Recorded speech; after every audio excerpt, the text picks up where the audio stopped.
Hello everyone, स्वागत है आप सभी का फिर से एक बार। बट इस बार जो है थोड़ा सा अलग वीडियो होने वाला है। बहुत से बच्चे डिमांड कर रहे थे कि पेपर प्रेजेंटेशन के ऊपर वीडियो लाइए सर कि किस तरह से हमें बोर्ड में पेपर लिखना है। तो ये बच्चों आपके लिए मेरे पास एक सैंपल आंसर पेपर है, जस्ट डेमो के लिए, आपको दिखाने के लिए कैसे आपको सब करना होगा।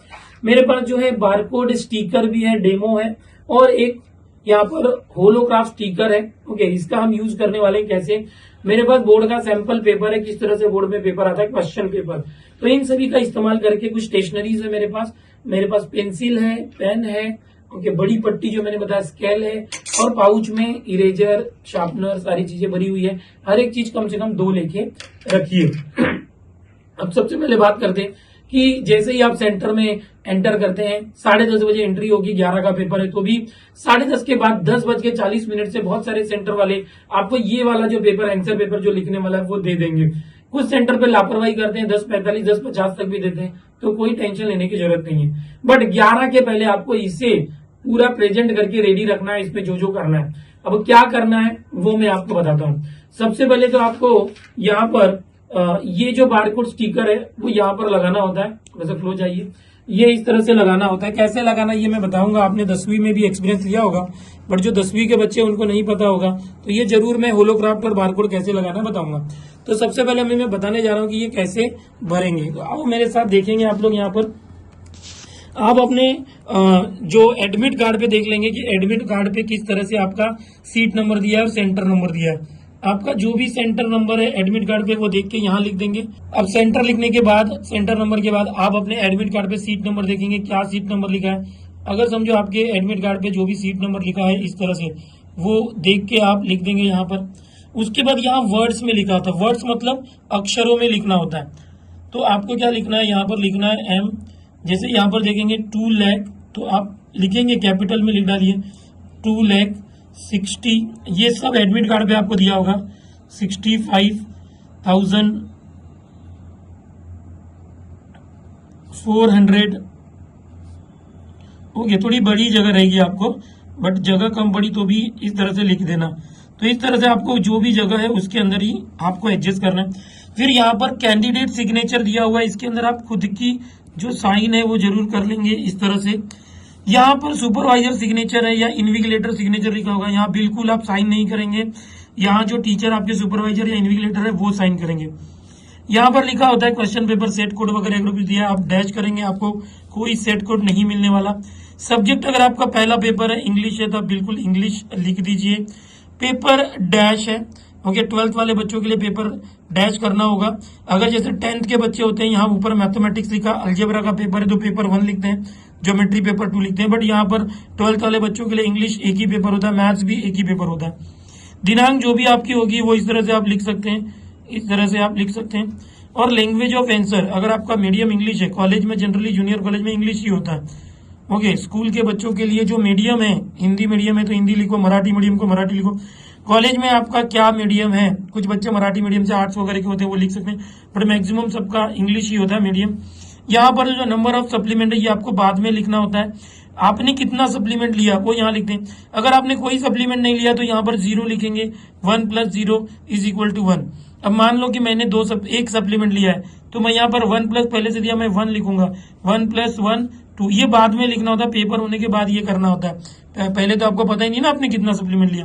तो इस तरह से चीजें यहाँ पर होती है। इसके नीचे आपको कुछ नहीं करना है, यहाँ पर नीचे आपको बिल्कुल कुछ नहीं करना है, और यहाँ जो है यहाँ तो बिल्कुल नहीं करना है। यहाँ पर जो एग्जामिनर है आपका पेपर चेक करने के बाद यहाँ मार्क्स भरते हैं, उसको चेक करने के लिए मॉडरेटर वापस से वेरीफाई करते हैं सारे मार्क्स को, फिर चीफ मॉडरेटर यहाँ पर भरते हैं। ओके, और यहाँ पर नीचे जो आप देखोगे सिग्नेचर होता है, तो यहाँ पर वो मॉडरेटर और चीफ मॉडरेटर और एग्जामिनर अपना साइन कर दे।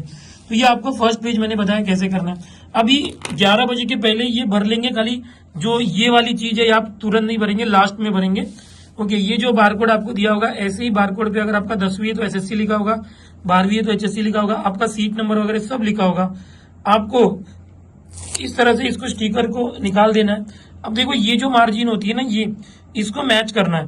इसको कैसे मैच करेंगे, ये जो लाइन होती है इस लाइन के साथ मैच करना है। और यहाँ पर देखिए 2 डब्बे होते हैं, एक डब्बा होता है यूआईडी कोड साठी जागा और एक होता है बारकोड के लिए। तो ये स्टूडेंट के लिए होता है, और ये जो है बाद में जो पेपर जमा होता है तो पेपर चेक करने के लिए एग्जामिनर के लिए जब जाता है तो वहां पर एक अलग से बारकोड लगता है, स्टिकर, तो वो आपको यहाँ कुछ नहीं करना है। यहाँ पर याद रखो पेज द बारकोड स्टिकर जो लिखा है वहीं पर इस लाइन को मैच करते हुए, ये लाइन क्यों जरूरी है वो मैं आपको बताना चाहूंगा। इस तरह से लगाना होगा आपके एग्जाम पेपर में, यहाँ पर बारकोड होगा या यहाँ होगा, कहीं भी होगा, क्योंकि बाद में मैं आपको बताता हूँ कि यहाँ पर जो पेपर जमा होने के बाद जो मॉडरेटर्स के पास जाने के पहले यहाँ पर एक यूआईडी कोड लगता है जो पूरी कोऑर्डिनेटर्स लगाते हैं, बोर्ड के एग्जाम में कोऑर्डिनेटर यहाँ पर लगाते हैं, ठीक है।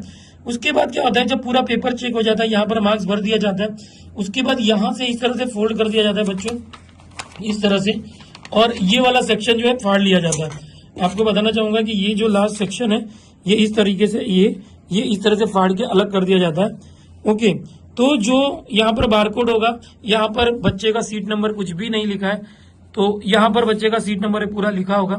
तो ये जो शीट है, ओके बिल्कुल बता रहा हूं मैं आपको, अब ये मैं बाद में लास्ट में बताता हूँ कैसे करना। अब अंदर चलते हैं, अंदर क्या करते हैं। इस तरह से अंदर जो पेपर होता है आप ऐसे फोल्ड कर दोगे इसको अच्छे से, ओके जरा देखिएगा।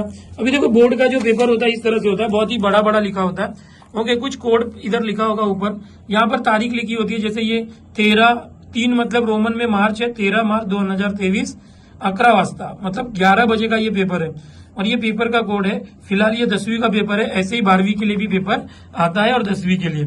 यहाँ मार्क्स लिखा होता है, यहाँ टाइम लिखा होता है, यहाँ इंस्ट्रक्शन लिखे होते हैं, ये पहले से ही आप पढ़ के जाइए, वहां पढ़ने की जरूरत नहीं है। यहाँ पर जो सीट नंबर लिखा है, क्वेश्चन पेपर 11 बजे मिलेगा तो आप यहाँ पर सीट नंबर डालेंगे। अब जो क्वेश्चन नंबर यहाँ पर है वैसे ही क्वेश्चन नंबर आप करेंगे, बट 11 बजे के पहले ही आपको क्या करना है, थोड़ा सा फॉर्मेटिंग कर लेना चाहिए पेंसिल यूज करके। यहाँ पर देखेंगे कुछ लाइंस जो है छूटी हुई होती है, आप सिर्फ उसको भी ज्वाइन करके एक बड़ी पट्टी लेके ये कर लेते हैं। फिर यहाँ पर चाहिए तो अंदर ज्यादा जगह है तो अंदर ही आप एक ऐसे कर सकते हैं, या बाहर भी आप करना चाहे तो कर सकते हैं, बट यहाँ पर देखेंगे जगह कम बच रही है, तो बहुत सारे बच्चे जो यहाँ पर एक मार्जिन ड्रॉ करते हैं ऐसे, तो वो करना चाहे तो कर सकते हैं, है ना। यहाँ पर करना चाहे तो कर सकते हैं, बट अंदर भी करना चाहे तो कर सकते हैं। जैसे कि कुछ क्वेश्चन नंबर ज्यादा रहते हैं तो हम यहाँ भी एक कर लेते हैं, और ये जो लाइन है इसके पैरेलल में यहाँ से भी एक हम कर ही लेते हैं इस तरह से। तब देखेंगे हमारे पास 1 2 3 मिल गया है।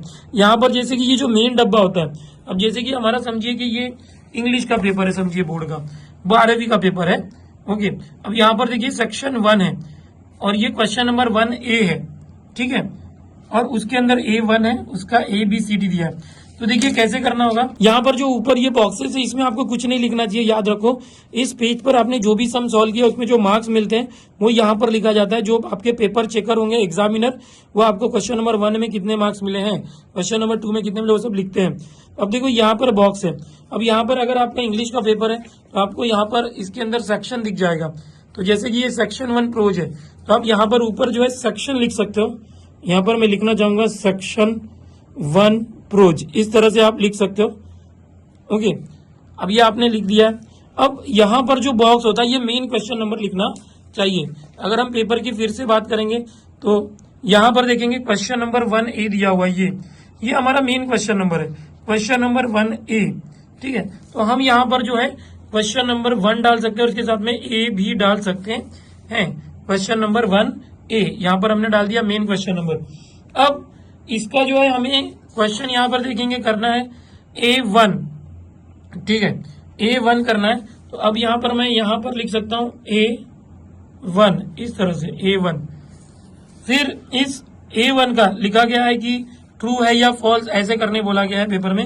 ABCD 4 है तो मैं यहाँ पर A लिख दूंगा इस तरह से, और यहीं पर ये सॉल्व करूंगा, जो क्वेश्चन है वो लिखूंगा, और उसके क्वेश्चन लिखने की जरूरत नहीं। यहाँ पर आप अगर ट्रू है तो ट्रू लिख दीजिए, फॉल्स है अगर बी है थोड़ा एक लाइन छोड़ सकते हैं, अगर बी वाला फॉल्स है तो आप इस तरह से फॉल्स लिख सकते हैं। अगर यहाँ पर देखिए बोला गया है कि read and re right the following sentence, यहाँ बोला गया रीड एंड री राइट, री राइट का मतलब है पुनः लिखना है। अगर री राइट नहीं बोला जाए तो आपको सिर्फ डायरेक्ट लिखना है, लेकिन अब रीड एंड री राइट बोला है तो आप क्या करेंगे, पूरा इसको क्वेश्चन को वापस लिखेंगे, ओके।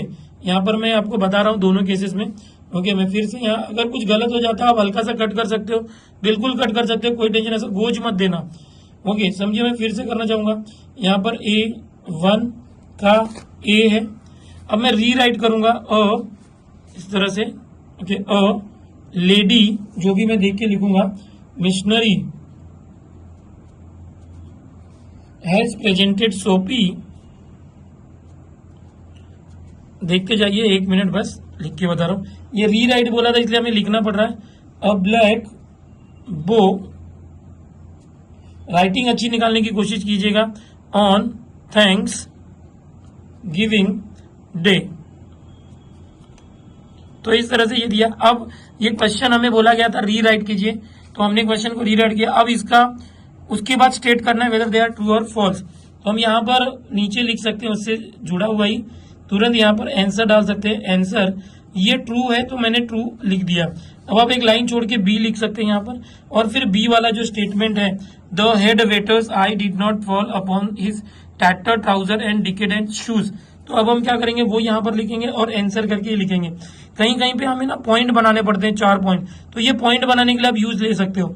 जैसे कि कोई क्वेश्चन है जिसके अंदर समझिए कि आगे चल के मैं लेता हूँ एक एग्जाम्पल कि समझिए कि किसी क्वेश्चन में A5 के अंदर आपको पहला क्वेश्चन है 1, ओके, पहला क्वेश्चन है और उसको आपको लिखना है, 4 पॉइंट लिखने हैं।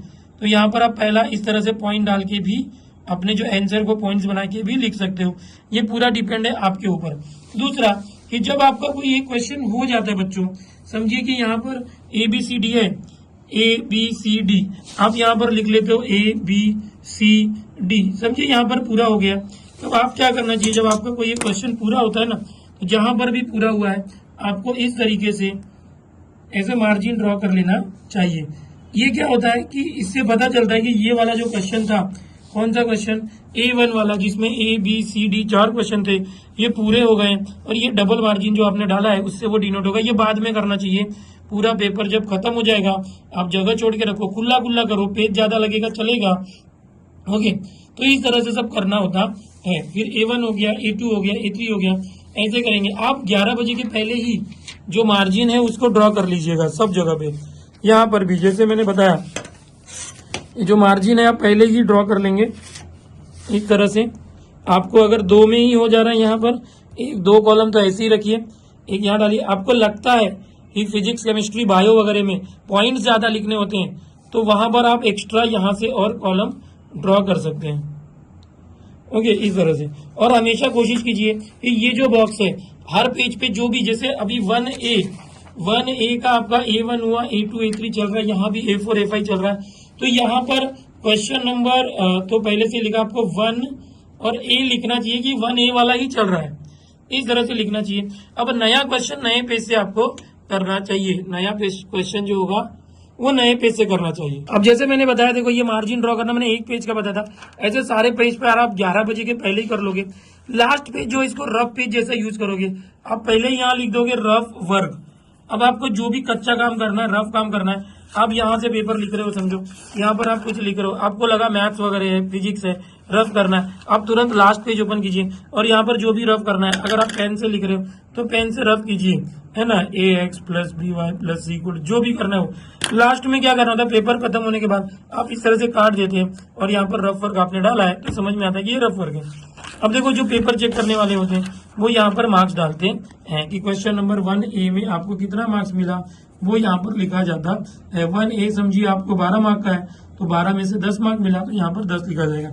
इसलिए हमको सीरीज में लिखना चाहिए, सीरियल में जो भी आप करोगे सीरीज में करो, यहाँ से, है ना। 1 का A है, A का A1 A2 A3 A4 सब लाइन से आप लिखेंगे। अब जो एग्जामिनर है हर पेज पे ये 1A 1B 2A 2AB के मार्क्स यहाँ से उठा के यहाँ पर कैरी फॉरवर्ड करते हैं कि पहले क्वेश्चन में कितना मार्क्स मिला, दूसरे क्वेश्चन में कितना मार्क्स मिला, तीसरे क्वेश्चन में कितना मार्क्स मिला, और ये जितने भी मार्क्स मिले हैं उसकी टोटल यहाँ टोटल इन फिगर में आता है, टोटल इन वर्ड्स में आता है। समझो आपको यहाँ पर जो भी मार्क्स मिले टोटल मिल गए, आपको 80 में से 68 मिल गए, 80 में से यहाँ पर लिखा जाएगा 68, और ये रेड पेन से किया जाता है। यहाँ पर जो सिग्नेचर की जाती है किसकी, एग्जामिनर साइन करते हैं, यहाँ पर उनका जो कोड होता है कुछ, वो कोड लिखते हैं, और यही मार्क जो यहाँ पर चढ़ाया जाता है 68 68 और 68, ओके, और सिग्नेचर यहाँ पर की जाती है, और यहाँ पर जो उनका अपॉइंटमेंट नंबर होगा वो लिखा जाता है। अब यही पेपर जो है वापस से वेरीफाई होता है, जो एग्जामिनर ने चेक कर दिया यहाँ पर मार्क्स, समझो यहाँ पर मार्क्स लिख दिया उसने इस तरह से, समझो उसने मार्क्स लिख दिए हैं, है ना, इस तरह से कुछ मार्क्स लिख दिए हैं, जो भी मार्क्स आपके आए थे। ओके, जो भी मार्क्स आए थे वो यहाँ लिख दिए। तो मॉडरेटर इनको जो है वेरीफाई करता है, मॉडरेटर इनको जो है वेरीफाई करता है, और वो ज्यादा चेक नहीं करता, वो चेक करता है कि भाई अंदर 10 है तो ये भी 10 है कि नहीं। मॉडरेटर सिर्फ इतना देखते हैं कि इसका टोटल जो हो रहा है वो सही हो रहा है कि नहीं हो रहा है। ओके, और चीफ मॉडरेटर उतना चेक नहीं करते, ठीक है, वो खाली वो लोग भी देखते बराबर सब आ चुका है कि नहीं। अब क्या होता है लास्ट में, जब पूरा पेपर चेक हो जाता है, एग्जामिनर मॉडरेटर के पास जमा करते हैं, फिर जो मॉडरेटर है वो क्या करते हैं, यहाँ से ये चीज देखिए, यहाँ पर ये मेन सिस्टम है, ये बारकोड होता है, और यहाँ पर एक बारकोड आता है, वो बोर्ड के कोऑर्डिनेटर्स बारकोड लगाते हैं, वो भी ऐसे ही होता है।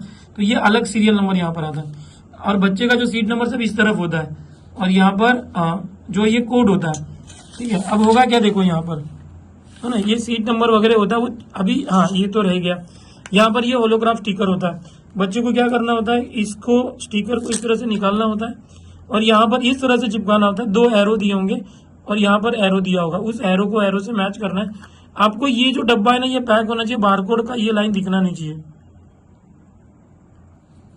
इस तरह से आपको चिपकाना है। अब ये आपका पेपर पूरा हो गया देने, ये लास्ट में करना होता है होलोग्राफ स्टिकर। हाँ, अब जो सीट नंबर इसके नीचे था बच्चे का दिया होगा, जो भी आपका सीट नंबर है M26453 जो भी है वो यहाँ दिया होगा आपका सब डिटेल, बट यहाँ नहीं दिखेगा जब तक इसको स्कैन नहीं करेंगे ना। एक मेडिकल स्टोर में देखो स्कैनर होता है, उस स्कैनर से स्कैन करेंगे तो ये होता है इसका सीट नंबर। तो अब क्या होगा पता है, यहाँ से जो मॉडरेटर है वो फाड़ लेंगे इसको, पूरा सब होने के बाद ये फाड़ लिया जाएगा। अब ये जो गट्ठा है, ये जितने भी बच्चों के गट्टे हैं, इसका ये जो मार्क लिस्ट है वो यहाँ पर आ गया, और इसके ऊपर भी मार्क होगा जो यहाँ लिखा गया था, ये भी मार्क्स है बट डिटेल मार्क्स यहाँ पर है पूरा। अब इसकी गट्ठा बनेगा, इसका बंडल बनेगा, यानी बच्चों का सिर्फ मार्क लिस्ट का बंडल बनेगा। तो ये पूरा जो एक दिख रहा है, बारकोड का स्कैनर दिखेगा यहाँ पर सिर्फ, ओके, और ये पूरा टोटल वाला दिखेगा। पूरे समझो एक बंडल के 25 का गट्ठा बनेगा, और ये जाएगा बोर्ड में जमा होगा, और डेटा एंट्री ऑपरेटर्स के पास जाएगा। वो लोग ये मार्क्स इसको स्कैन करके वहां पर ये मार्क्स एक्सेल में एंटर करेंगे। तो ये पूरा प्रोसेस होता है बच्चों, पूरा पेपर लिखने से लेके पेपर चेक होने तक। अभी मैंने आपको सारी चीजें बता दी है कि ये जो पेपर है पूरा किस तरह से आपको प्रेजेंट करना चाहिए। वैसे भी आप खुद समझदार हो, आपको बहुत कुछ पता है, बट फिर भी एक बार रिमाइंडर मैंने दिया है। अब हम लोग बोर्ड का पेपर चेक करते हैं, इसलिए हमको बहुत अच्छे से पता है कि किस तरह से बच्चे करते हैं, कौन से बच्चे टॉपर्स होते हैं, वो कैसे करते हैं। हम भी जब पेपर कैसे लिखते थे जब स्टूडेंट थे तब। तो आप जितना अच्छा होता है प्रेजेंट कीजिए, फाइनल आंसर को बॉक्स डालिएगा। जो भी आपके फाइनल आंसर वगैरह आते हैं, मैथ्स वगैरह हो, फिजिक्स हो, न्यूमेरिकल कर रहे हैं, तो जब कुछ आंसर आता है उसको बॉक्स बनाइए। जब आप कुछ डायग्राम बनाते हैं ना, कोई फिगर बनाए बायोलॉजी का, कि भाई एक डायग्राम बनाने बोला था, स्केच करने बोला था, आपने बहुत अच्छा डायग्राम बनाया, तो उसको एक बॉक्स बना दीजिए बाहर से, बाउंड्री बॉक्स, वो और अच्छा उठ के दिखता है। तो ये बहुत छोटी छोटी चीजें होती है, ये आपके ऊपर डिपेंड है कि आप कैसा प्रेजेंटेशन करते हैं। होप सो आपकी आने वाली एग्जाम्स में जो भी लैंग्वेजेस के पेपर हैं या मेन पेपर है, आप कॉमर्स के स्टूडेंट हो, साइंस आर्ट्स के स्टूडेंट हो, हर पेपर में आप बहुत अच्छा करेंगे। जितना अच्छा हो सके हैंडराइटिंग अच्छी निकालने की कोशिश करो, ओके, और प्रेजेंटेशन अच्छा करने की कोशिश करो, और घड़ी लेके बैठना, क्योंकि क्या होता है पेपर लिखने के खुशी में हमें सब आता होता है और हम भूल जाते हैं कि समय बहुत तेजी से दौड़ रहा है और कब 3 घंटे होंगे आपको पता नहीं चलेगा। तो आप घड़ी को देखते हुए, टाइम मैनेज करते हुए पेपर लिखेंगे, और शुरू से ही स्पीड बना के रखेंगे। स्पीड में लिखने के चक्कर में राइटिंग खराब मत करना, राइटिंग मैटर करती है। और आपको ये सब चीजें बता के मुझे भी फर्क पड़ता है कि मेरा जो स्टूडेंट है अच्छा मार्क्स लाएगा तो कहीं ना कहीं मेरा नाम भी रोशन होगा। ठीक है, चैनल पर जो बच्चे पहली बार आए, चैनल को सब्सक्राइब कर दो, वीडियो पसंद है तो लाइक करो, अपने दोस्तों में ज्यादा से ज्यादा शेयर जरूर करना।